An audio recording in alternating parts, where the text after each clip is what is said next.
3 വർഷമായി തുടരുന്ന യുദ്ധം, അനിശ്ചിതാവസ്ഥ ഇതൊക്കെയാണ് റഷ്യയുടെയും യുക്രൈൻ്റെയും ഇടയിൽ സംഭവിച്ചുകൊണ്ടിരിക്കുന്നത്. ഇപ്പോൾ വരുന്ന വളരെ അസ്വസ്ഥത ഉണ്ടാക്കുന്ന ഒരു വാർത്ത എന്ന് പറയുന്നത് റഷ്യൻ സൈനികർക്കിടയിൽ HIV എയ്ഡ്സ് വലിയ തോതിൽ വർദ്ധിക്കുന്നു എന്നുള്ളതാണ്. സൈനികരുടെ ആരോഗ്യത്തെ വലിയ രീതിയിൽ ബാധിക്കുന്ന പ്രശ്നമാണ്. ഇതെന്തുകൊണ്ടാണ് ഇത്തരത്തിൽ ഈ പറയുന്ന HIV പടരുന്നത്? അത് HIV പടരുന്നു എന്ന് പറയുമ്പോൾ ഇതിലൊരു തടവുകാരൻ പറഞ്ഞതിൽ നിന്ന് നമുക്ക് തുടങ്ങാം. ഒരു തടവുകാരൻ്റെ അടുത്ത് ചോദിക്കുകയാണ്, അയാൾ HIV പേഷ്യൻ്റ് ആണ്. ആ തടവുകാരൻ്റെ അടുത്ത് ചോദിക്കുന്നത്, നിങ്ങൾക്ക് സാവധാനത്തിലുള്ള മരണം വേണോ അതോ പെട്ടെന്നുള്ള മരണം വേണോ? കാരണം എന്താ വെച്ചിട്ടുണ്ടെങ്കിൽ അവിടെ ഇതിനുള്ള ആൻറ്റി റിട്രോ വൈറൽ തെറാപ്പി, എയ്ഡ്സിനെതിരെയുള്ള ഇതാണ്. ആ തെറാപ്പി കിട്ടുന്നില്ല. ഈ പറയുന്ന തടവുകാരൻ സൈന്യത്തിലേക്ക് ചേരുകയാണെങ്കിൽ അയാൾക്ക് വേണ്ടി ഇത് ലഭ്യമാക്കും എന്നാണ് പറയുന്നത്.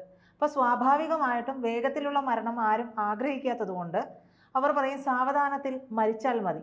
അതുകൊണ്ട് ഈ HIV ബാധിതരെ ഇതിലേക്ക് റിക്രൂട്ട് ചെയ്യുന്നു എന്നുള്ളതാണ്. ഈ HIV ബാധിതരെ ഇത്തരത്തിൽ റിക്രൂട്ട് ചെയ്യുമ്പോൾ റഷ്യയിൽ വലിയ രീതിയിലുള്ള സാമ്പത്തിക പരാധീനതകൾ ഇപ്പോൾ ഉണ്ടെന്ന് നമുക്കറിയാം. ഇവർക്ക് ഫീൽഡ് ആശുപത്രികളിലൊക്കെ ഉപയോഗിക്കുന്ന ശുചീകരിക്കാത്ത സിറിഞ്ച് ഉൾപ്പെടെയുള്ള അണുവിമുക്തമാക്കാത്ത എല്ലാ കാര്യങ്ങളുമാണ് ഉപയോഗിച്ചുകൊണ്ടിരിക്കുന്നത്. അപ്പോൾ ഇത്തരത്തിലുള്ള ഒരാൾ വരികയും അയാൾക്ക് എന്തെങ്കിലും പരിക്കേൽക്കുകയാണെങ്കിൽ അത്തരത്തിൽ എന്തെങ്കിലും ഒരു ശുചീകരണം നടത്താത്ത സിറിഞ്ചോ മറ്റൊരാളിലേക്ക് ചെയ്യുകയാണെങ്കിൽ സ്വാഭാവികമായിട്ടും HIV പടരുന്ന ഒരു സാഹചര്യം ഉണ്ടാവും. അത് പല രോഗങ്ങളും അങ്ങനെ തന്നെയാണ്, HIV അങ്ങനെ തന്നെയാണ്. പക്ഷേ HIV ഈ ഒരു തെറാപ്പി കിട്ടിയില്ലെങ്കിൽ വേഗത്തിൽ മരണത്തിന് കീഴ്പ്പെടും എന്നുള്ളതാണ്. അപ്പോൾ പൂർണ്ണമായിട്ടും ഈ പറയുന്ന തെറാപ്പി കിട്ടിയില്ലെങ്കിൽ കിട്ടിക്കഴിഞ്ഞിട്ടുണ്ടെങ്കിൽ പൂർണ്ണമായി മാറും എന്നുള്ളതല്ല.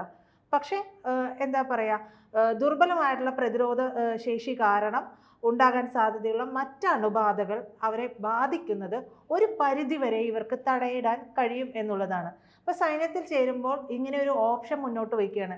അവർക്ക് സൈനികരുടെ കുറവുണ്ട് എന്നുകൂടി നമ്മൾ അതിൽ നിന്ന് മനസ്സിലാക്കണം. അപ്പോൾ തടവുകാരെ വളരെ കൂടുതലായിട്ട് ഇത്തരത്തിൽ റിക്രൂട്ട് ചെയ്യുന്നുണ്ട്. HIV ബാധിതരുടെ കണക്കെടുക്കുമ്പോൾ UN എയ്ഡ്സ് പ്രകാരം സൊസൈറ്റി ഇതിൻ്റെ പ്രകാരം 2022 മുതൽ പുതിയ HIV കേസുകളുടെ കാര്യത്തിൽ റഷ്യ ആദ്യത്തെ 5 രാജ്യങ്ങളിൽ ഒന്നാമതാണ് എന്നുള്ളതാണ്. ഇതിനു മുമ്പും ഈ ഒരു വാർത്ത പുറത്ത് വന്നിട്ടുണ്ടായിരുന്നു. പക്ഷേ അവരത് അധികം പുറത്ത് വിടാതിരിക്കാനുള്ള ശ്രമം നടത്തി, അധികം അത് ചർച്ചയാകാതെ പോയി എന്നുള്ളതാണ്. പക്ഷേ ഇതിപ്പോൾ ഉണ്ടായിരിക്കുന്നത് ഏതാണ്ട് 2000% വർധനയാണ്. അത്ര മടങ്ങ് വർദ്ധിച്ചിരിക്കുന്നു എയ്ഡ്സ് രോഗികളുടെ എണ്ണം റഷ്യയിൽ നിന്നുള്ളതാണ്. ഇത് സൈനികരിലേക്ക് കൂടി വരികയും ചെയ്യുന്നുണ്ട്. ഇനി സൈനികർക്ക് വരികയാണെങ്കിൽ തൊട്ട് ഓപ്പോസിറ്റ് ഉള്ളത് യുക്രൈനാണ്. യുക്രൈനിലും ഇതേ സംഭവങ്ങൾ ഉണ്ടാകുന്നുണ്ട്.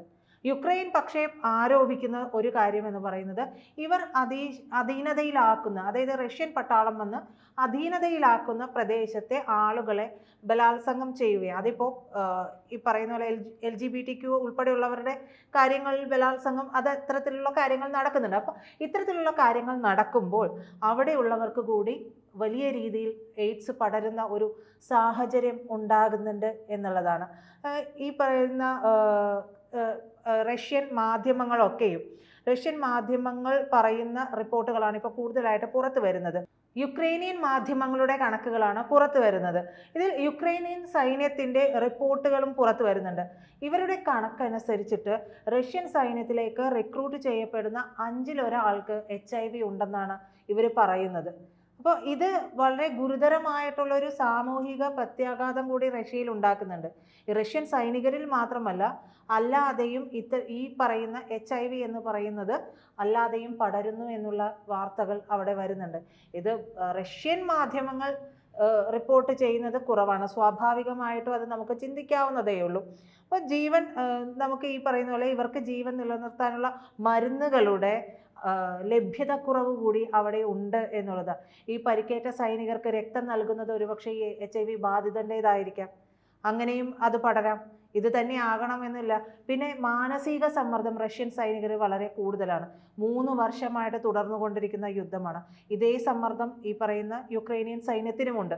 ഇവർക്ക് ഞങ്ങൾ നാളെ ജീവിച്ചിരിക്കുമോ ഇന്ന് ജീവിച്ചിരിക്കുമോ എന്നുള്ളതറിയില്ല. സൈന്യത്തിൻ്റെ അവസ്ഥ എന്ന് പറയുന്നത് അങ്ങനെ തന്നെ. അവർക്ക് ഏത് നിമിഷവും ഒരുപക്ഷെ രാഷ്ട്രത്തിന് വേണ്ടിയിട്ട് ജീവൻ ബലി കൊടുക്കേണ്ടി വരുന്ന ഒരു സാഹചര്യമാണ്. പക്ഷേ നിരന്തരമായിട്ട് തുടർന്നുകൊണ്ടിരിക്കുന്ന ഈ യുദ്ധം എങ്ങും അവസാനിക്കാതെ പോയിക്കൊണ്ടിരിക്കുന്ന യുദ്ധം, ഇനി ഞങ്ങൾക്ക് ഈ യുദ്ധം അവസാനിപ്പിച്ച് പഴയ ജീവിതത്തിലേക്ക് പോകുമോ എന്നുള്ള കാര്യങ്ങളൊക്കെ ഉണ്ട്. അപ്പോൾ ഇതിനിടയിൽ ഉണ്ടാകുന്ന കാര്യങ്ങളാണ് സുരക്ഷിതമല്ലാത്ത ലൈംഗികത ഇതിൻ്റെ ഒരു ഭാഗമായി വരുന്നുണ്ട്.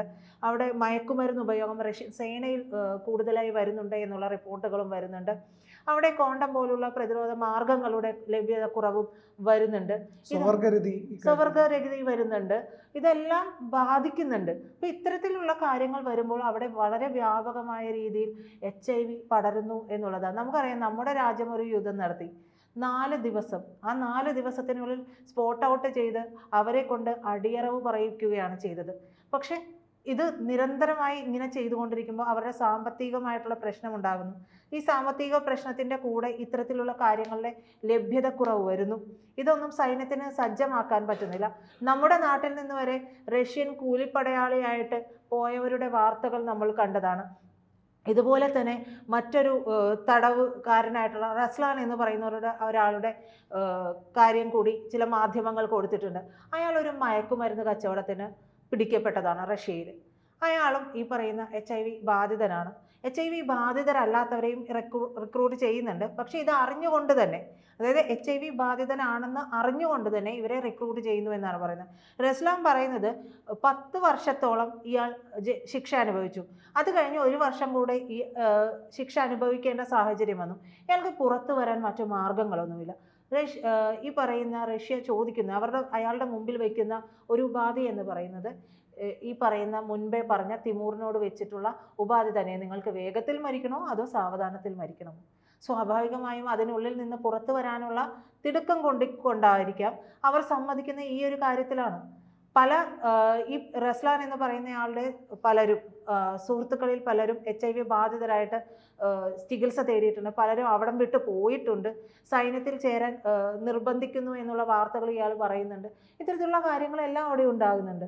ഒരു യുദ്ധം ഒരു നാടിനെ ഏതെല്ലാം തരത്തിൽ ഇല്ലാതെയാക്കുന്നു എന്നുള്ളത് കൂടിയാണ്. പക്ഷെ ഇതെല്ലാം പൊത്തിവെക്കപ്പെടുമ്പോഴും എവിടെ നിന്നെങ്കിലും ഇത്തരം കാര്യങ്ങൾ പുറത്തു വരുമല്ലോ. ഈ ഒരു അവസ്ഥ വളരെ ഭീതിജനകമാണ്. നമുക്ക് ഇതിൽ എങ്ങനെ ഇടപെടാം എന്നുള്ളതാണ്. എങ്ങനെ ഇടപെടാം എന്ന് ചോദിച്ചാൽ അതിലും സാധ്യതകൾ കുറവാണ്. പുടിനെ കൊണ്ടും സെലൻസ്കിയെ കൊണ്ടും ഒരു ഒത്തുതീർപ്പിലെത്തിക്കാനായിട്ട് ട്രംപ് ഇടപെടുന്നുണ്ട്.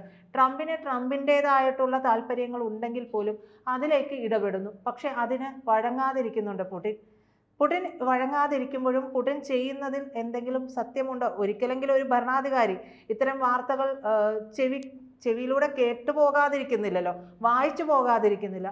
ആ ഒരു ഭരണാധികാരി എന്തുകൊണ്ട് ഇങ്ങനെ പെരുമാറുന്നു എന്നുള്ളതാണ്.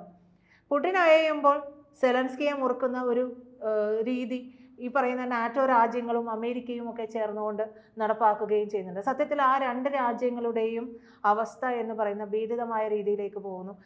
ഇത് കഴിഞ്ഞ് മറ്റൊരു സൈറ്റ് എടുത്ത് നോക്കുമ്പോൾ കാണുന്നത് യുക്രൈനിലും ഇത്തരത്തിൽ സൈനികർക്കിടയിലും അതല്ലാതെയും ഈ പറയുന്ന HIV പടരുന്നു എന്നുള്ളതാണ്.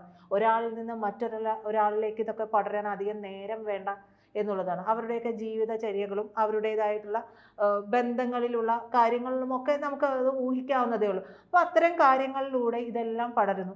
അവർ പറയുന്നതിൽ ചിന്തിക്കുന്നതിൽ തെറ്റുണ്ടോ എന്ന് ചോദിച്ചാൽ നമുക്ക് അതും പറയാൻ കഴിയില്ല. നാളെ എന്നൊരു ദിവസം അവർക്ക് മുമ്പിലുണ്ടോ എന്നുള്ളത് ഇവർ ഈ 3 വർഷമായി അനുഭവിച്ചുകൊണ്ടിരിക്കുന്ന ആശങ്കപ്പെട്ടുകൊണ്ടിരിക്കുന്ന ഒരു കാര്യമാണ്. ഇതെല്ലാം ചേർത്ത് വായിക്കുമ്പോൾ ഈ ഒരു യുദ്ധം അവസാനിപ്പിക്കാനായിട്ട് ആരെങ്കിലുമൊക്കെ ഇടപെടണം. ഇല്ലെങ്കിൽ 2 രാജ്യങ്ങളാണ്. റഷ്യ എത്ര വമ്പൻ രാജ്യമെന്ന് പറയുമ്പോഴും ഇതൊരു വലിയ സാമൂഹിക പ്രത്യാഘാതമായിട്ട് വരികയാണെങ്കിൽ ആ രാജ്യത്തിൻ്റെ ഭാവി എന്ന് പറയുന്നത് ഇരുളടഞ്ഞു പോകാനുള്ള സാധ്യത കൂടുതലാണ്.